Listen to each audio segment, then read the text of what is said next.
You know how we all just expect websites to be fast, like instant and always on?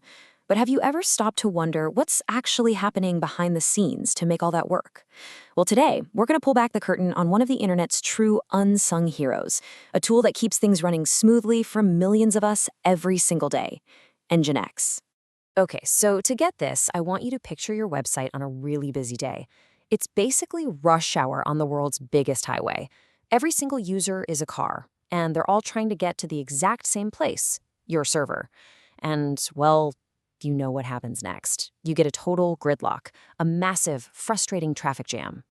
And that's exactly what happens when way too many requests slam into a single server all at once.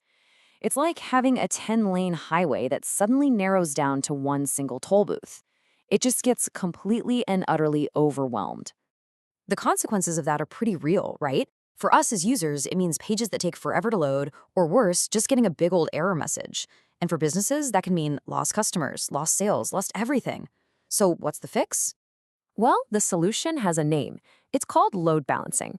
The best way to think of a load balancer is as a super smart traffic director for all your internet requests. So here's the big idea. A load balancer sits right in front of your group of servers, acting as a gatekeeper.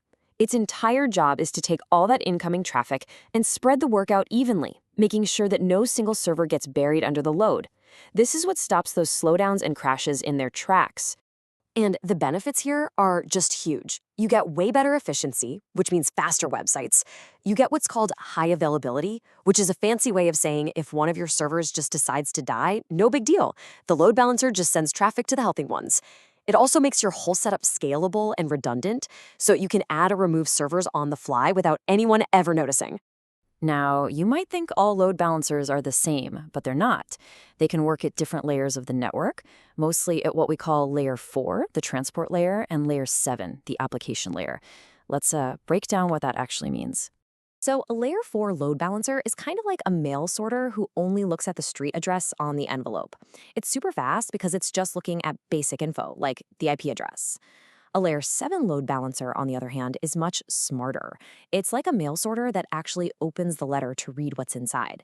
It can inspect things like HTTP headers, which lets it make way more intelligent decisions about where to send that traffic. So which tool do people actually use for this stuff? Well, let's meet the star of our show, Nginx. It is, without a doubt, one of the most popular, most powerful, and highest performing tools for this job in the entire world.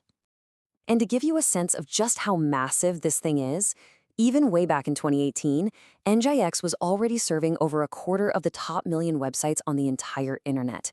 It's a true workhorse that powers a huge slice of what you and I do online every single day. And that incredible performance is no accident.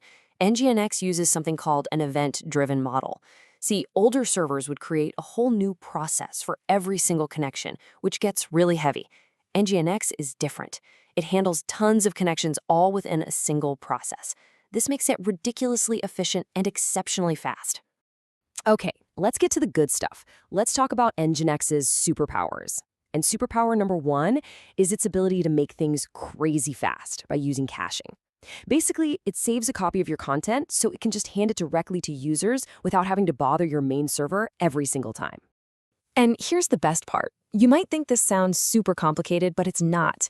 You really only need 2 lines. The first one, proxy cache path, just tells Nginx where to store the files and how big the cache can be. And the second one, proxy cache, just flips the switch and turns it on for a part of your site. That's pretty much it. So how do you even know if it's working? Well, Nginx can add this neat little header to its responses called x-cache status. If you see hit, you know that page was served lightning fast right from the cache. If you see miss, it means it had to go back to the server. This little header is an amazing tool for checking if everything is running as fast as it should be.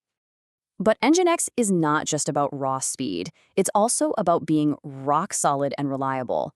Its second superpower is helping you build an app that's basically unbreakable, one that can handle things going wrong.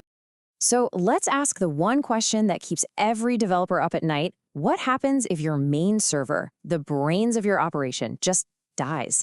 Does your whole site just crash and burn for every single user? Well, not if you're using Nginx. This is where it does something truly magical. With a directive called proxy underscore cache underscore use stale, you can tell Nginx, hey, if the main server's down, just serve the slightly older cached version of the page for a little while. For your users, the site just stays up. It is an absolutely incredible safety net. And don't think this is some old tool that can't handle modern stuff. Nginx is totally ready for today's web. It can easily handle things like WebSockets for real-time chat apps. And for those tricky apps where a user has to talk to the same server every time, there's a directive called IP hash that creates what we call sticky sessions, making sure that user always gets routed to the right place. Now, Nginx is a giant, but it's not the only player in the game. Let's see how it stacks up against a really popular modern alternative called Caddy, which has a totally different philosophy. The choice between them really comes down to what you value more. Nginx gives you absolute maximum control. Its configuration is incredibly powerful, and you can fine-tune it for literally any situation, but it is more manual. Caddy, on the other hand, is all about simplicity. Its killer feature is automatic HTTPS. It just handles all the annoying SSL certificate stuff for you, right out of the box. So you might reach for Caddy for a quick project, but rely on Nginx for a giant, complex system where you need total control. And that kind of brings us to our final question. In a world where everything is moving towards more automation, what's actually more valuable? Is it the fine-grained, battle-tested control you get with something like Nginx, or is the out-of-the-box convenience of a tool like Caddy the way of the future? The answer, of course, really depends on what it is you're trying to build.